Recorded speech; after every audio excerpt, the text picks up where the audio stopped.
What's happening? I'm N64 Josh, and in this video we're going to be talking about the N64 Classic. Now there's been a lot of buzz online recently about the possibility of this thing becoming a reality. There were some trademarks that had been approved. We've seen pictures of the controller that are consistent with the branding that went on the NES Classic and on the Super Nintendo Classic. So it's looking like it's all coming together.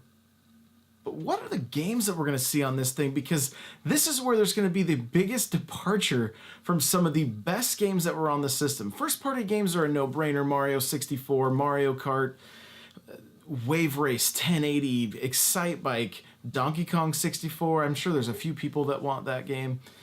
You know, Kirby, Yoshi, the Zelda titles, Star Fox. There's a lot of stellar first-party titles, but there's also a lot of games that were really good on that system that are going to have a really hard time making it. Star Wars Rogue Squadron, really good game. I don't know where's that at in licensing. The main one to talk about is Goldeneye, and that's the one I think we're going to have the hardest time seeing. It's also the one that I think needs to be there. You know, I'm sure with enough money, it could happen. It could happen.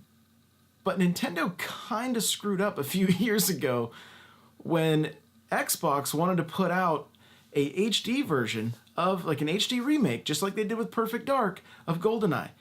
It was completed, and Nintendo got cold feet and said, "No, we don't want to do it."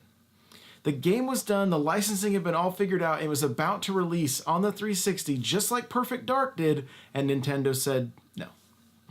So fast forward to now, I would assume try to get this thing on the NES Classic, because if any game needs to be there, that's one of them in my opinion, and it may be tough. So Perfect Dark, Microsoft and Nintendo seem to be working well together. We're seeing a Minecraft 2DS coming out. We've seen Minecraft on the Switch. We've seen commercials that have Xbox and Nintendo controllers in the same commercial. So they seem to be playing nice. We've got crossplay and all that stuff. So the potential to see Perfect Dark on the N64 Classic is there. I think it's there. That also leads to plenty of other games from Rare. Banjo, Conquer, the list goes on, right? Blast Corps. There's a lot of games from Rare that were very good on the Nintendo 64. Fingers crossed that we're going to be able to see a decent library of games and not just first-party titles. I love the first-party titles, don't get me wrong, but we have great wrestling games on that system.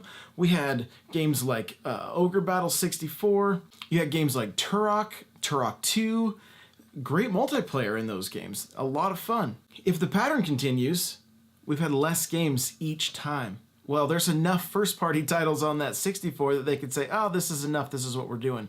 And I really hope that's not the case. I hope they get some other third-party companies on board with this. So I want to backtrack just a little bit. We've got Turok, possibly Goldeneye, possibly Perfect Dark. Like, there's a lot of good first-person shooters on there, but how do you play them with this thing? Because if you remember back in the day when we first started playing on the 64 with this controller, you would actually do your running with the C buttons right here. This became your D-pad, which is kind of funny that that's basically the Switch's D-pad now. It's all the way back to the 64. It's a little bit funny to me. And then you would do your looking around with your analog stick here. Now that's backwards, right? That's backwards from how we play first-person shooters. Well, I've got good news for you.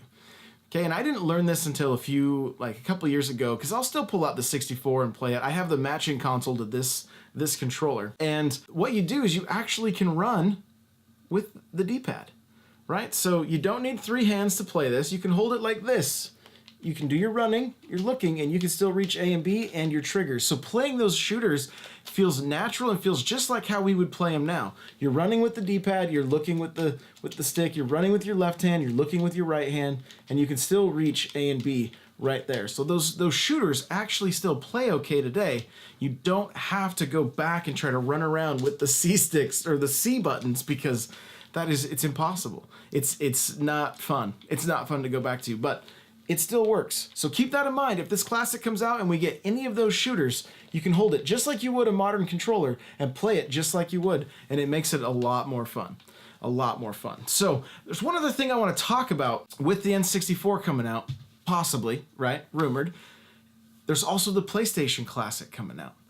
Now, this could literally be like Console Wars 2. PlayStation right now has announced the PlayStation, they've announced when it's coming out, and as of right now, it will be out before the N64 Classic. There's no word from Nintendo.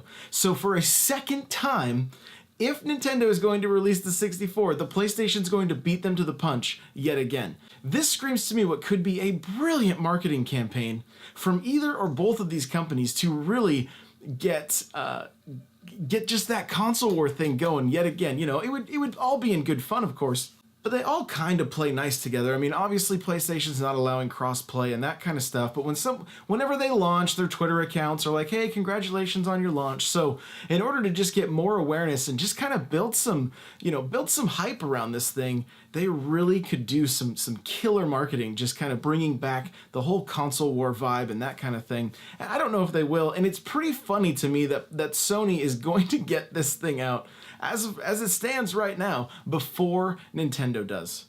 I think it's hilarious.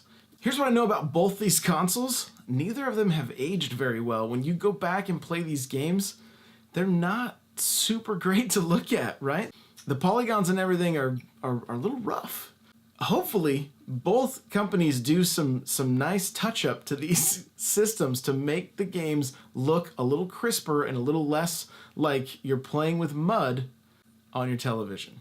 I want to hear from you. What do you guys want to see on the N64 Classic? What games do you want to see? What do you think about a possible like console war yet again, like, you know, what, like 20 years later?